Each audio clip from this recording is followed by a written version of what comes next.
বন্ধুরা, একবার এক টুনি আর তার ছানা জঙ্গলের এক কুঠিরে বাস করত। আম্মু, আমার খুব খিদে পেয়েছে, আমাকে কিছু খাবার দাও। কিভাবে দেবো খাবার? ঘরে তো কোনো খাবারই নেই। অসুস্থতার কারণে বাইরেও গেলাম না। বাইরে গেলে তো কিছু খাবার নিয়ে আসতে পারতাম। আচ্ছা মা, আমি যাচ্ছি খাবারের জন্য। এই বলে টুনির ছানা নিজেই চলে গেল খাবার নিয়ে আসার জন্য। বেশি দেরি করো না, খাবার নিয়ে তাড়াতাড়ি চলে আসবে।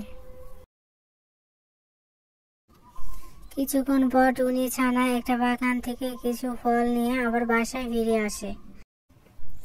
বাসায় এসে টুনির ছানা দেখতে পায় তার মা বাসায় ঘুমিয়ে আছে।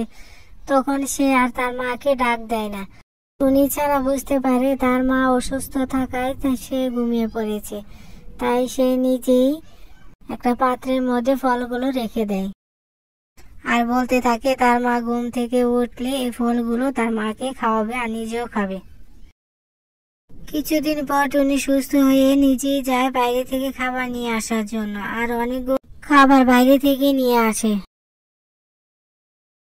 টুনি ছানা যখন দেখতে পেল তার মা তার জন্য অনেকগুলো খাবার নিয়ে এসেছে, তখন তো সে মহা খুশি। ছানার আনন্দ দেখে মা টুনিরও খুব ভালো লাগে। তখন মা টুনি বলে, চলো আমরা খাবারগুলো খেয়ে নিই। খাবারগুলো খাওয়ার পর আমরা কোথাও ঘুরতে যাব। তারপর টুনি আর টুনির ছানা একসঙ্গে খাবার খেতে থাকে, আর খাবার খাওয়ার বাকি খাবারগুলো রেখে তারা ঘুরতে চলে যায়।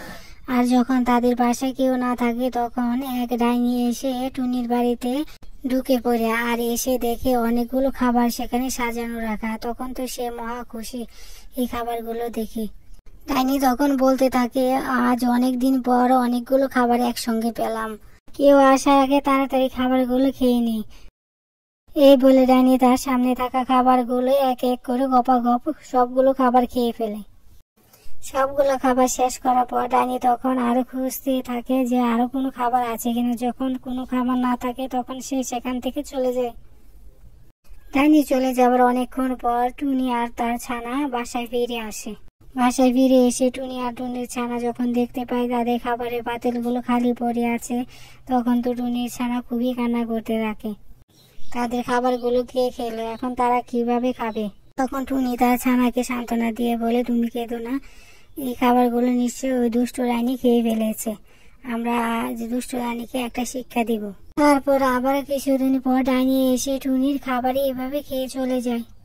টুনির খাবার চুরি করে খাওয়াটা যেন ডাইনির এক নেশায় পরিণত হয়েছে।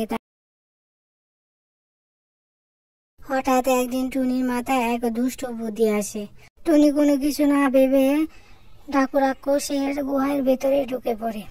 সেখানে গিয়ে দেখে ডাকু রাক্ষস ঘুমিয়ে আছে আর তার সামনে অনেকগুলো খাবার পড়ে আছে, আর সেই খাবারগুলো টুনি সেখান নিয়ে চলে যায় আর খুঁজতে থাকে ডাইনি কোথায় আছে। আর যখন দেখতে পেল ডাইনি জঙ্গলের ভেতর দিয়ে হাঁটাহাঁটি করতেছে, তখন ডাইনির সামনে নিয়ে এই খাবারগুলো রেখে দেয়।